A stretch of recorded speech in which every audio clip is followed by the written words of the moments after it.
tarde, sexto ano. Na aula de hoje, a gente vai falar sobre as mulheres no Egito. Na aula passada, a gente falou sobre a formação do Estado egípcio e hoje a gente vai dar uma ênfase na função da mulher. A gente vai estudar mais especificamente o papel social da mulher no Egito. E para começar falando sobre isso, a gente precisa rever a estrutura social do Egito.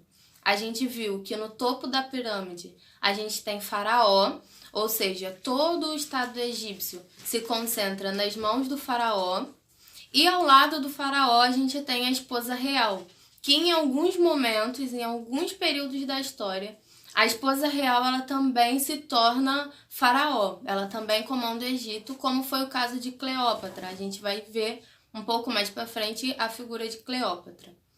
E o papel da esposa real, mesmo quando ela não assumia a função de faraó, era importante porque a esposa real ela auxiliava o faraó nas decisões da tomada do Estado, nas decisões administrativas. E a esposa real representava todas as outras esposas, todas as outras mulheres do Estado, ou seja, ela era um espelho para todas as outras mulheres egípcias. Então ela deveria ser uma mulher virtuosa, obediente ao seu marido. Abaixo disso, a gente tem o vizir do Egito, que era uma espécie de vice-rei. E ao lado dele, no status social, a gente tem os sacerdotes e as sacerdotisas, que eram as mulheres que assumiam as funções do sacerdote. Nesse caso, a esposa do sacerdote, ela não tinha muita função social, ela era uma nobre por ser a esposa do sacerdote, mas não tinha nenhuma representatividade, nenhuma grande importância dentro da estrutura social. As sacerdotisas, elas eram as mulheres que eram responsáveis pelos rituais dos templos. Então, elas, diferente da esposa do sacerdote, elas tinham uma função social. Abaixo, então, dos sacerdotes, a gente tem os nobres, que são os funcionários do Estado, e a família do faraó, e os escribas. Nessa camada social, não tem muita importância o papel da mulher, porque tanto sendo escriba quanto sendo funcionário do Estado, era algo destinado apenas aos homens. Então, a mulher nessa camada social não tinha nenhuma voz, se a gente pode dizer assim. Abaixo dos nobres, então, a gente tem os militares. De novo, não tem nenhuma importância para a sociedade egípcia o papel da mulher aí, porque na camada dos militares, somente os homens eram os militares, somente os homens formavam os exércitos. E as mulheres eram apenas as esposas dos militares, sem nenhum tipo de voz ou de representatividade à figura feminina aí. Abaixo, então, a gente tem os camponeses e as camponesas, que, politicamente falando, eles não tinham importância, mas eles eram quem sustentavam, era a base da pirâmide, junto com os escravos, e sustentavam todo o luxo da nobreza e do faraó.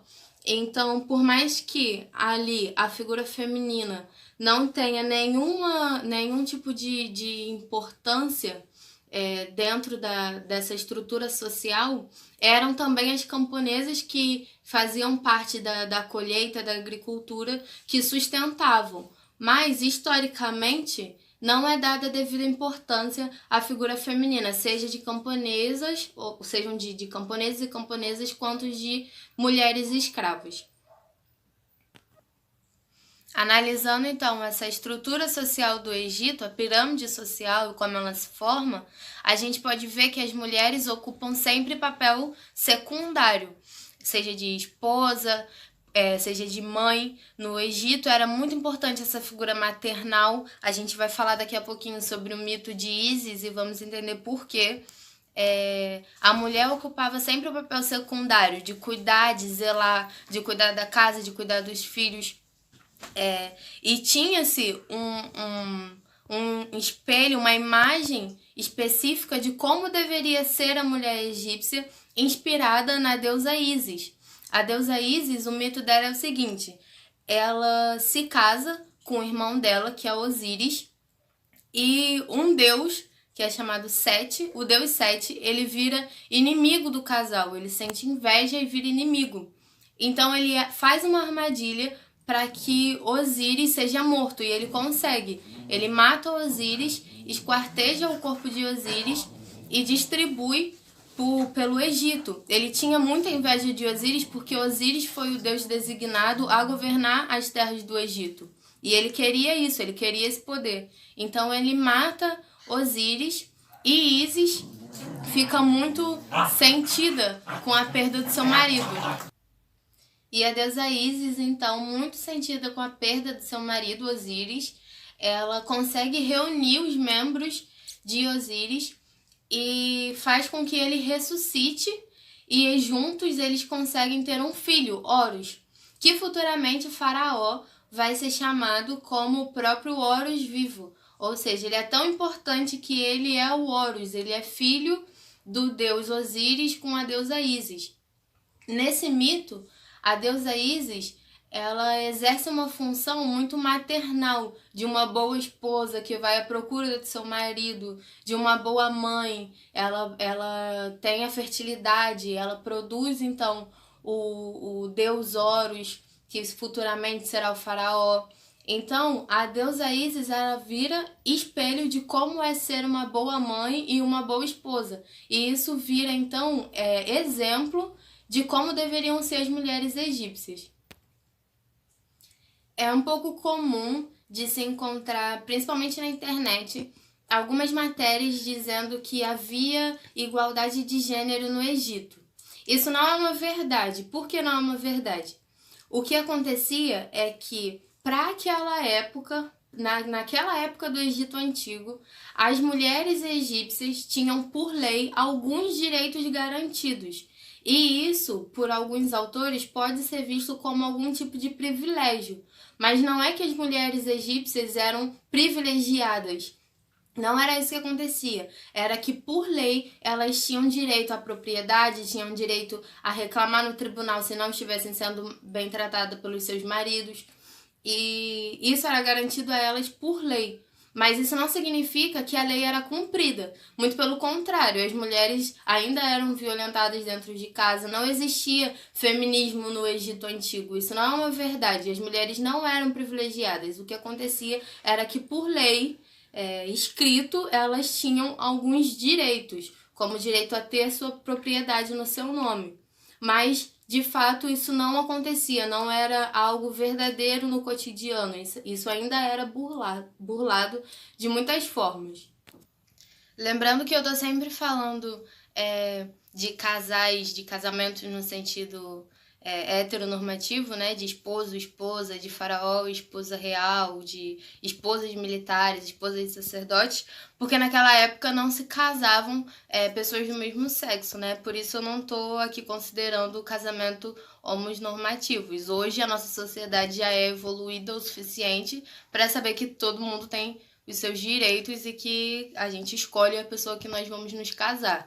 Mas naquela época não se casavam pessoas do mesmo sexo, por isso eu não estou falando de casais homonormativos e estou só considerando homens e mulheres, esposo e esposa. Mas então, passamos por essa parte de igualdade de gênero no Egito, já desmentimos, não é uma verdade. E agora a gente vai falar sobre Cleópatra, que é uma figura muito, muito, muito conhecida. Vamos falar algumas coisas sobre ela. Ela foi uma faraó. Eu falei que em alguns casos a esposa real se tornava faraó. Ela foi uma faraó, mas ela tem uma origem macedônica, ou seja, os antepassados dela foram macedônicos. Ela é filha de um rei chamado Ptolomeu. E algumas coisas giram em torno da figura da Cleópatra, principalmente a questão se a Cleópatra era negra ou se ela era branca. Naquela época não se considerava muito a questão racial, assim. Não se faziam escravos porque eram negros, como, por exemplo, foi o caso da escravidão europeia na África.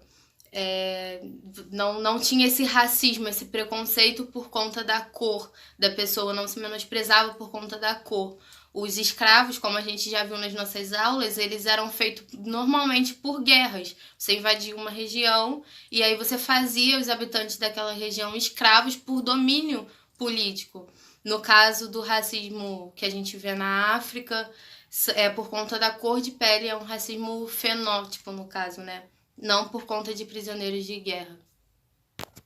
Mas então, voltando a falar de Cleópatra, a Cleópatra, como que ela se tornou faraó? Ela era filha de um rei, do rei Ptolomeu, e quando ele morre, para assumir o poder, a Cleópatra ela se casa com seu irmão e se torna então esposa real.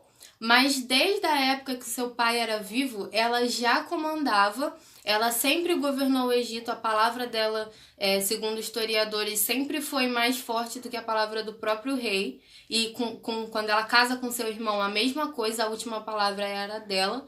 Por mais que ela assumisse o papel de esposa real, a última palavra era da Cleópatra. E ela se casa com seu irmão para poder continuar comandando o Egito. Só que ela era uma mulher muito ambiciosa politicamente, assim. Ela queria tudo muito. Então, temendo toda essa ambição dela, os funcionários do Egito pedem para que haja o exílio da Cleópatra para outro país, para que ela saia do Egito e vá para outro país. E aí, para continuar, então, tendo o poder, ela se casa com Júlio César, com o imperador romano, e continua tendo o poder, mesmo saindo do Egito, continua sendo uma ótima governante, assim, no sentido de ambição política, né? Então, por mais que a Cleópatra, durante todos os seus governos, seja no Egito, seja com Júlio César, ela está sempre com um homem, tendo que se esconder atrás de um homem, porque a sociedade, enfim, extremamente patriarcal, não permitia que as mulheres tomassem o poder. Era comum, por exemplo, quando uma mulher fosse faraó, ela se vestir como homem, colocar barba. Colocar barba já era um costume de faraó, inclusive as mulheres tinham que fazer isso também. Elas colocavam barba e se vestiam como homem, porque não era permitido que uma mulher assumisse o poder, como foi o caso de Cleópatra. Ela precisou casar, mesmo com seu irmão ou com Júlio César, para continuar assumindo o trono. Outra figura feminina que foi muito importante também no Egito foi a rainha Nefertiti. Ela foi uma esposa de Faraó. Acredita-se que ela se casou aproximadamente com 14 anos de idade. E ela se casou com um faraó chamado Amenhotep IV. E esse faraó ficou muito conhecido porque, depois de uns anos do seu reinado, ele trocou o seu nome para Akhenaton e mandou substituir a adoração ao deus Amon-Ra pelo deus Aton, que é o deus Sol.